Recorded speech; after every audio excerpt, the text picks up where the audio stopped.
जय हिंद छात्रों। आज आप लोग पढ़ेंगे संख्या पद्धति के बारे में। संख्या पद्धति के बारे में ये जानेंगे सबसे पहले कि संख्या क्या है। What is number. संख्या किसे कहते हैं। देखिए यहाँ पर ये लिखा गया है संख्या नंबर। संख्या किसे कहते हैं, इसका क्या परिभाषा होता है, ठीक है, ध्यान दीजिएगा।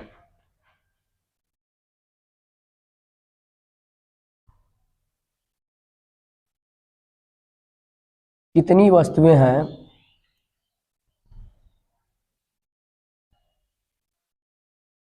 का जिससे बोध हो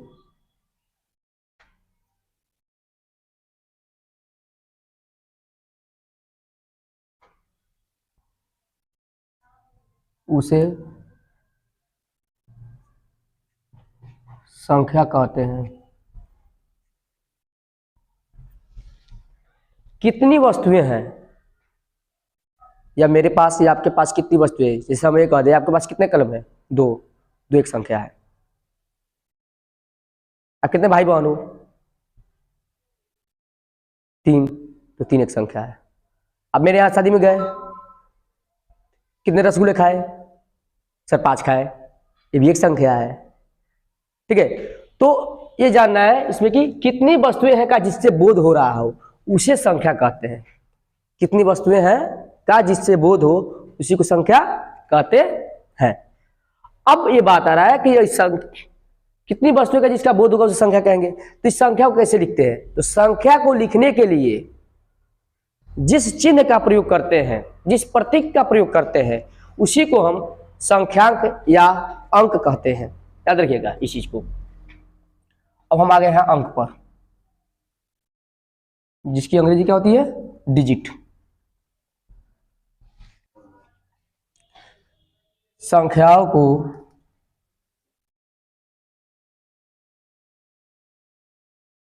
व्यक्त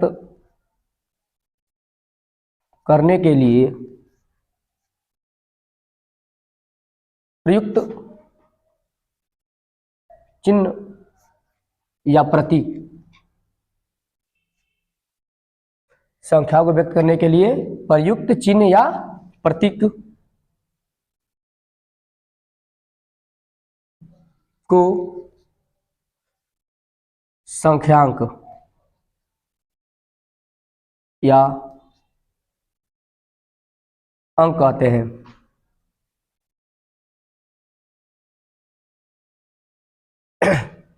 संख्याओं को व्यक्त करने के लिए प्रयुक्त चिन्ह या प्रतीक, इसी संख्या को व्यक्त करना है। अभी हम बात कर रहे थे कि कितनी वस्तुएं हैं, कितनी वस्तुएं हैं हमको पता नहीं था, बस हम शब्दों में कह रहे थे कितनी वस्तुएं, शब्दों का इस्तेमाल कर रहे थे हम, संख्या उसको संख्या कर। लेकिन इसको जब हम प्रतीकों से दिखाएंगे तभी कहेंगे उसको क्या है, कोई संख्या है।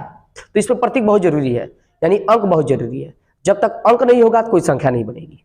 इसीलिए कहा जाता है अंकों के समूह से क्या बनता है, संख्या बनता है, या अंकों के मेल मिलाप से संख्या का निर्माण होता है। याद रखिएगा, ठीक है। तो संख्याओं को व्यक्त करने के लिए इस संख्या की बात कर रहे हैं जिसकी परिभाषा ऊपर लिखा गया है कि संख्याओं को व्यक्त करने के लिए जिस चिन्ह या प्रतीक का प्रयोग करते हैं उसको हम संख्यांक कहते हैं या अंक कहते हैं, ठीक है। और मूल संख्यांक, जिसे मूल संख्यांक या अंक कौन कौन से, तो संख्या पद्धति के अनुसार हम पूरी संख्याओं में जितनी संख्याओं के बारे में पढ़ेंगे, ठीक है। तो मूल संख्या की जिसे अंक कहते हैं, मूल संख्या के मूल अंक वो टोटल 10 है।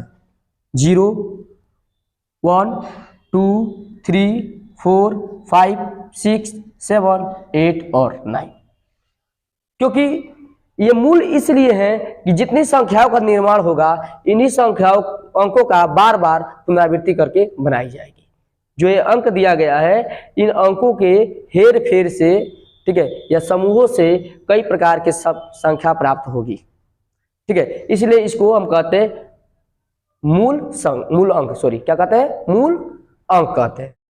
जैसे देखिए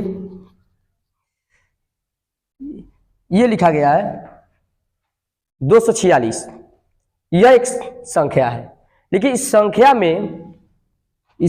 में अंक कौन कौन सा अंक है, ये संख्या किन किन अंकों से बना है, किन किन संख्यांकों से बना है। तो संख्यांक क्या है, 2 4 6, 2, 4,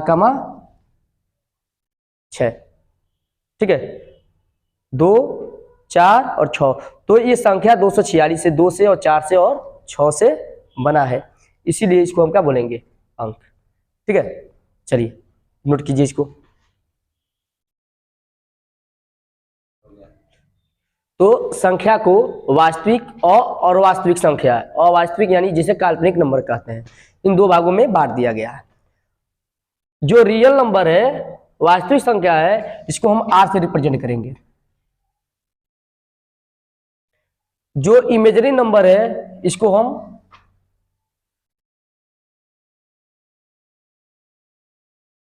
आई से डिनोट कर सकते हैं, आई से पूर्णांक भी होता है, ठीक है, लेकिन इसको ओएटा दिखाते हैं, इसको ओएटा आई से दिखाते हैं, इसका नाम है ओएटा, ओएटा। इस ओएटा को पढ़ने के लिए आपको 11 में जाना पड़ेगा, ठीक है, वहां पर सम्मिश्र संख्याएं पढ़ाया जाएगा, ठीक है। और इस आई का वैल्यू जो होता है वो √-1 होता है, ठीक। और एक बार इसका वर्ग करेंगे, देखिए आई का वैल्यू √-1 है, और इसका स्क्वायर करेंगे एक बार, यानी आई इंटू आई यानी √-1, ठीक है। तो आई स्क्वायर हो जाएगा, तो आई स्क्वायर का वैल्यू हो जाएगा, करड़ी में 2 बार आएगा तो करड़ी हट जाएगा -1, ठीक है। अब ध्यान दीजिए, आई का वैल्यू है इतना, तो आई स्क्वायर का वैल्यू इतना है। याद रखिएगा एक चीज, इसको हम ऐसे बना देना ब्रैकेट में, ताकि आप इसको ध्यान से देखिए। और एक बार और आई स्क्वायर इंटू आई स्क्वायर करेंगे तब क्या होगा, -1 गुणे -1, ठीक है, यानी I⁴, यानी आई पर 4 घात क्या होगा, 1 के बराबर होगा। ये देखिए, ठीक है, ये आपको आगे पढ़ाया जाएगा, ठीक है। याद रखिएगा, अवास्तविक संख्या को हम काल्पनिक संख्या कहते हैं, इमेजिनरी नंबर, इसे आई से दिखाते हैं, स्मॉल आई, जिसे ओएटा कहते हैं, ठीक है। आई का वैल्यू जो होता है √-1 माना जाता है, ठीक है। अगर आई का आई में गुणा करेंगे तो √1 इंटू √-1 गुणा करेंगे तो स्क्वायर, अरे स्क्वायर करड़ी के अंदर 2 संख्या है, कुछ भी हो, ठीक है, तो करड़ी हट जाता है, संख्या को एक बार लिखते हैं, बस मैंने वही काम किया। वर्गमूल जिस बच्चे को आता है वो लगा लेगा, करड़ी के अंदर 2 मान 2 बार गुणा होगा तो 2 मूल पे 1 मूल बाहर आ जाता है, बस वही चीज है, ठीक है। फिर इसका मैंने 2 बार गुणा किया तो -1 गुणे -1 1 हो गया। तो आई का वैल्यू करड़ी में -1 है, लेकिन आई पर 2 घात होगा उसके वैल्यू -1 है, और आई पर 4 घात होगा उसका मान 1 होगा, ठीक है। सम्मिश्र संख्या जो चैप्टर है, ठीक है, उसको आगे इस पर पढ़ाया जाएगा, आपको बताया जाएगा, ठीक है। अब ध्यान देते हैं आगे, ये वास्तविक संख्या, इस वास्तविक संख्या को 2 भागों में बांट दिया गया है। एक है परिमेय संख्या, जिसकी अंग्रेजी में रेशनल नंबर, क्या होता है, रेशनल नंबर। और दूसरा है अपरिमेय संख्या।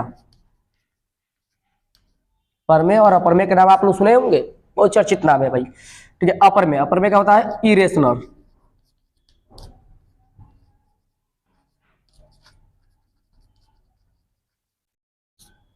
इरेशनल नंबर, क्या वास्तविक संख्या, रियल नंबर, ठीक है। इसका परिभाषा ध्यान देते हैं थोड़ा। वास्तविक संख्या किसे कहते हैं, ये 10 का पहला चैप्टर है वास्तविक संख्या, ठीक है, बच्चों को पढ़ाया जाता है, 9 में भी है, ठीक है। ध्यान दीजिए थोड़ा सा वास्तविक संख्या के बारे में। ऐसी संख्या जिसे संख्या रेखा पर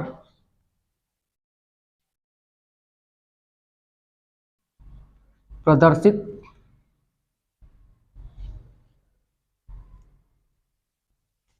कर सकते हैं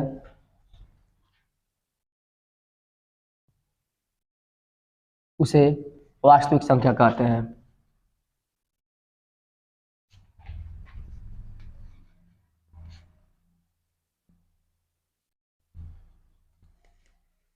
ठीक है, वास्तविक संख्या, रियल नंबर, ऐसी संख्या जिसे संख्या रेखा पर प्रदर्शित कर सकते हैं उसे वास्तविक संख्या कहते हैं।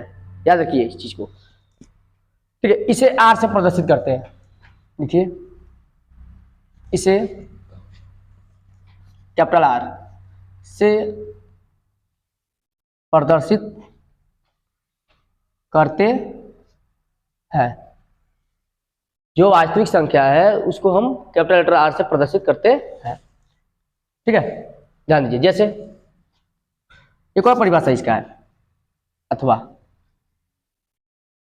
वास्तविक संख्या का एक और परिभाषा है कि ऐसी संख्या जो परमेय और अपरमेय दोनों संख्याओं से मिलकर बनी है। यानी क्या कह सकते हैं, परमेय और अपरमेय संख्याओं के समूह को परमेय और अपरमेय संख्याओं के समूह को वास्तविक संख्या कहते हैं।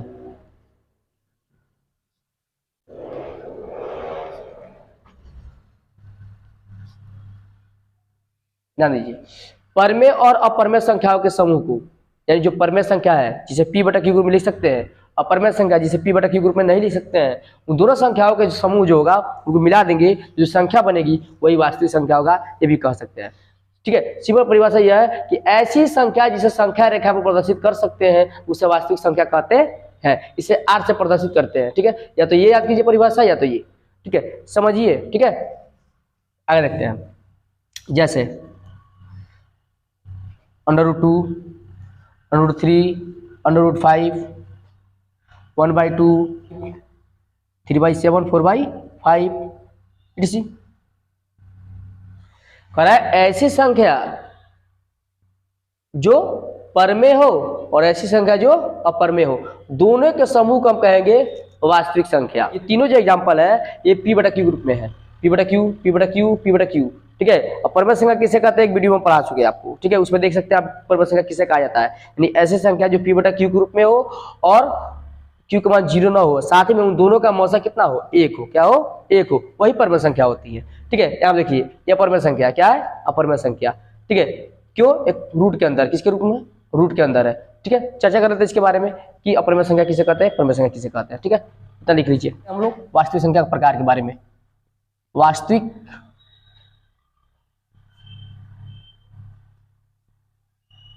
संख्या और वास्तविक संख्या के दो प्रकार होते हैं। ठीक है, एक है परमेय संख्या, परमेय संख्या, और दूसरा है अपरमेय संख्या।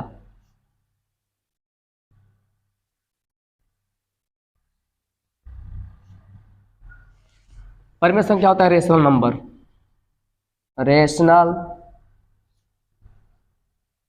नंबर, और अपरमेय होता है इरेशनल नंबर।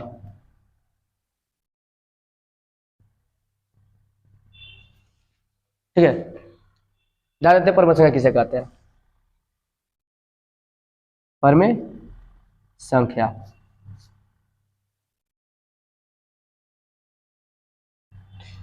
ऐसी संख्या जो p बटा q के रूप में हो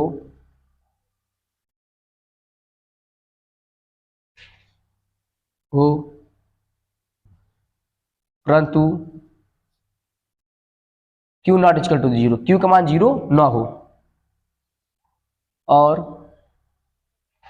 p व q का मौसा 1 हो, उसे परमेय संख्या कहते हैं।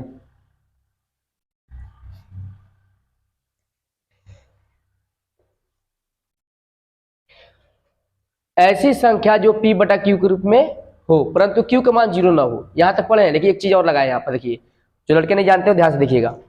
और p और q का मौसा एक हो, यानी जो अंश बटा हर में लिखा जाएगा, ठीक है, उस अंश और हर का जो मौसा निकाला जाए संख्या होगा तो एक होगा, तभी परमेय संख्या होगा। यदि एक नहीं होगा तो परमेय संख्या नहीं होगा, भिन्न हो जाएगा। क्या हो जाएगा? भिन्न। ये परमेय संख्या और भिन्न में अंतर है, ठीक है, याद रखिएगा। तो उसे परमेय संख्या कहते हैं, ठीक है। उम्मीद है आपको समझ में आया होगा। जैसे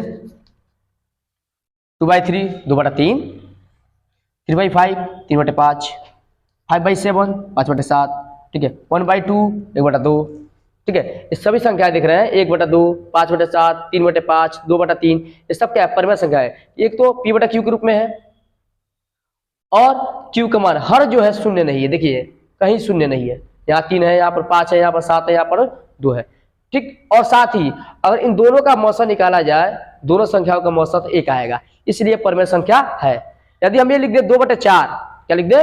2/4, तो 2/4 एक भिन्न है। क्या है? यह एक भिन्न है, यह एक भिन्न है, क्योंकि 2 1 2 2 2 4। इसका सरल रूप निकालना पर 1/2 होगा। ये होगा हमारा परमेय संख्या, परमेय संख्या, अपरमेय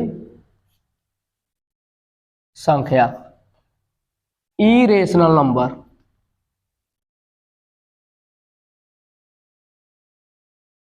ठीक है। चलिए लिखते हैं। ऐसी संख्या जो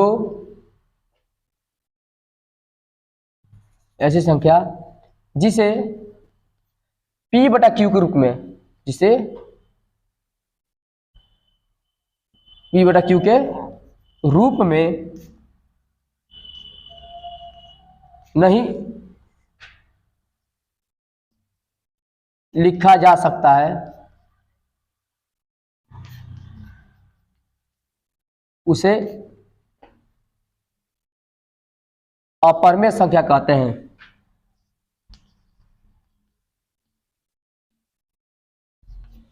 ठीक है। तो ऐसी संख्या जो p बटा q के रूप में नहीं लिख सकते हैं, इसे ऐसी संख्या जिसे p बटा q के रूप में नहीं लिख सकते हैं, उसे अपरमेय संख्या कहते हैं। ध्यान दीजिएगा थोड़ा सा। जैसे कड़ी में 2, कड़ी में 3, कड़ी में 5, कड़ी में 6 etc। ये संख्या जो भी आपको दिखाई दे रहा है, ये सब अपरमेय है। क्यों? क्योंकि इसको p बटा q के रूप में नहीं, अंश बटा हर के रूप में नहीं लिख सकते हैं, ठीक है। समझ रहा है? करड़ी के अंदर, रूट के अंदर कोई सवाल आ रहा है जो पूर्ण वर्ग के रूप में नहीं है। करड़ी के अंदर कोई ऐसी संख्या आ जाए जिसका पूर्ण वर्ग न निकल पाए, पूर्ण वर्गमूल न निकल पाए, ठीक है, तो क्या अपरमेय होगा? क्या होगा? अपरमेय होगा, ठीक है। तो इसीलिए संख्या पद्धति में संख्या को दो भागों में बांट दिया गया था, एक वास्तविक संख्या, एक अवास्तविक संख्या, ठीक है। तो अवास्तविक बताए थे वो एटा इमेजिनरी नंबर, और वास्तविक संख्या को दो भागों में बांटा गया है, एक है परमेय और एक अपरमेय। तो ये हो गया अपरमेय संख्या। उम्मीद है आपको समझ में आया होगा बेहतर, ठीक है। देखने के बहुत बहुत धन्यवाद।